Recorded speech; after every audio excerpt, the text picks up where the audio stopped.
kdybychom tak znovu mohli být dětmi?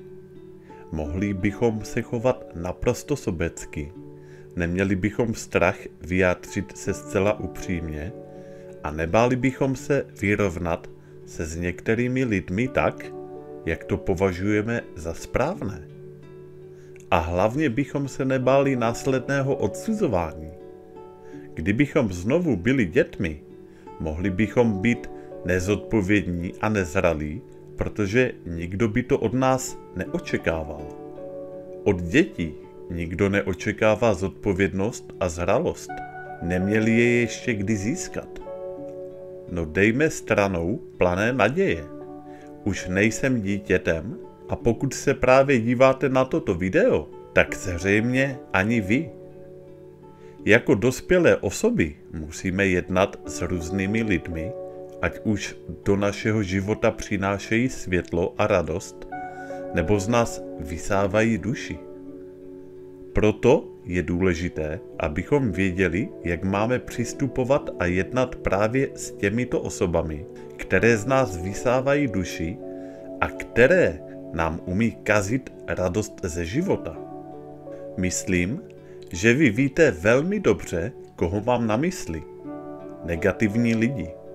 Jsou to lidé, kteří, když se objeví ve vašem životě, chovají se jako velká černá díra, která pohlcuje vše, co jí přijde do cesty. Jak bychom tedy měli s takovými lidmi jednat? Vyzkoušejme 1 či 2 z následujících chytrých způsobů. Za prvé, zachovejme si realistický pohled na věc. Negativní lidé se pokusí udělat cokoliv, aby otřásli naším pohledem na svět a donutili nás dívat se na věci z jejich perspektivy. My jsme však vlídní a s takovými negativními osobami soucítíme. Vždy jsme jim k dispozici a chceme jim v rámci našich možností dodat naději a dívat se na svět jinak. Nicméně, pokud tyto negativní osoby trvají na svém a nechtějí ani pomyslet na možnost, že vše může být trochu jinak, a pokud navíc i cítíme, že jejich negativismus nás táhne k zemi, je možná na čase s těmito lidmi přerušit kontakt.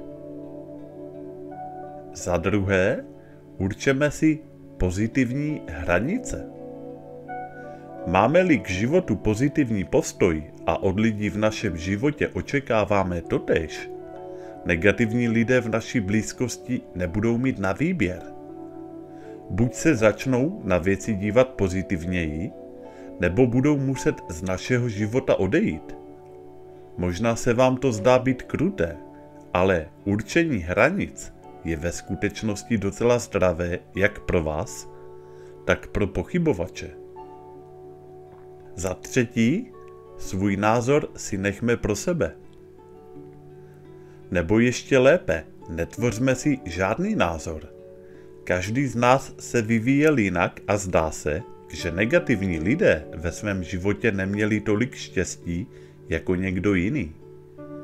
Když máme sklon někoho posuzovat nebo něco předpokládat, lze to velmi snadno rozeznat v našich slovních i neverbálních narážkách.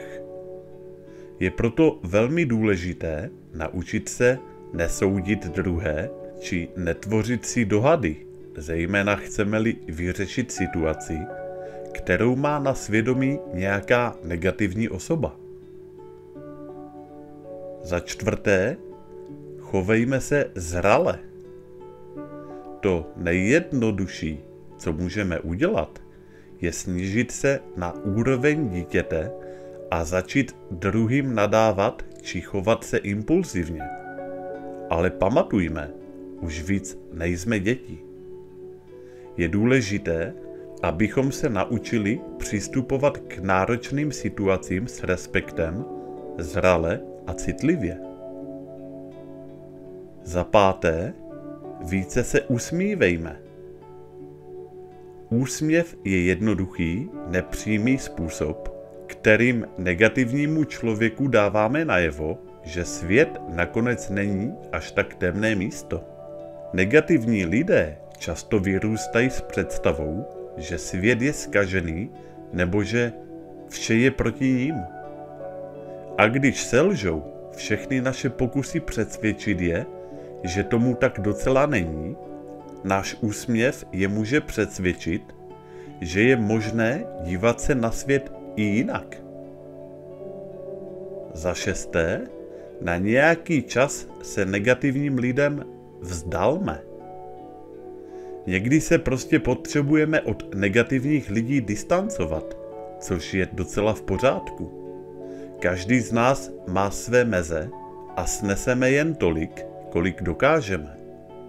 Je důležité, abychom si uvědomovali své vlastní možnosti.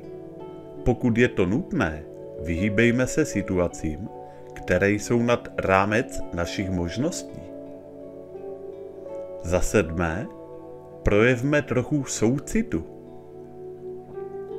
Vidíme-li souvislost mezi nějakým problémem v životě negativního člověka, ať už je to cokoliv, a mezi konkrétními problémy skutečného světa, například neschopnost uspokojivě vydělávat, nedostatek pracovních příležitostí, bydlení na zamořených místech či ve znečištěném životním prostředí, stále hádky mezi partnery a tak dále.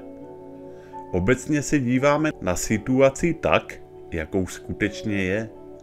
Nezveličujme problémy více, než je třeba, ačkoliv by i byly tou pravou příčinou problému a nespokojenosti v životě negativní osoby. A právě díky objektivnímu pohledu na problém se dokážeme k negativnímu člověku chovat vlídně a projevit mu soucit. Za osmé, ujistěme se, že nás negativní člověk vyslechl a pochopil naše myšlenky. Ne každý negativní člověk je negativní záměrně. Pokud negativní člověk opravdu dostane příležitost vyslechnout nás a pochopit naše myšlení a náš pohled na věc, možná se mu nadobro podaří ze svého života vyhnat veškerý negativismus. Pokud takovému člověku zpřístupníme naše myšlenky pomocí správně zvolených slov, naše slova ho mohou postrčit ven z negativismu směrem k pozitivnějšímu přístupu. Za deváté, nesnažme se racionálně zdůvodňovat chování negativních lidí, protože to ve většině případů k ničemu nevede. Negativní lidé si často chtějí jen postěžovat. Absolutně je nezajímají naše rady či domlouvání. Nehledají ani tak náš soucit či naše konstruktivní nápady, jako spíše to, že jim jen posloužíme jako boutlavá vrba. Za desáté, neberme nic osobně. Toto může být docela náročné, ale když negativní člověk začne na nás chrlit všechny jeho problémy, je důležité, abychom nic z toho nebrali osobně. Budeme-li brát osobně to, co nám řekne negativní člověk, skončí to vždy stejně. Budou zraněny jen a jen naše city. Nedovolte, aby se vám negativní lidé takto dostali pod kůži. Nebude to mít dobré následky ani pro vás, ani pro negativní osobu. Místo toho udržujme určitý myšlenkový odstup a znovu podotýkám, odejděte ze situace, jakmile to uznáte za vhodné. Nejlepší ještě předtím, než se jim podaří říct něco, co by vás mohlo zranit. Tak, a to je konec tohoto videa. Já vám děkuji za pozornost, komu se video líbilo, tak díky za like a u dalších videí naslyšenou.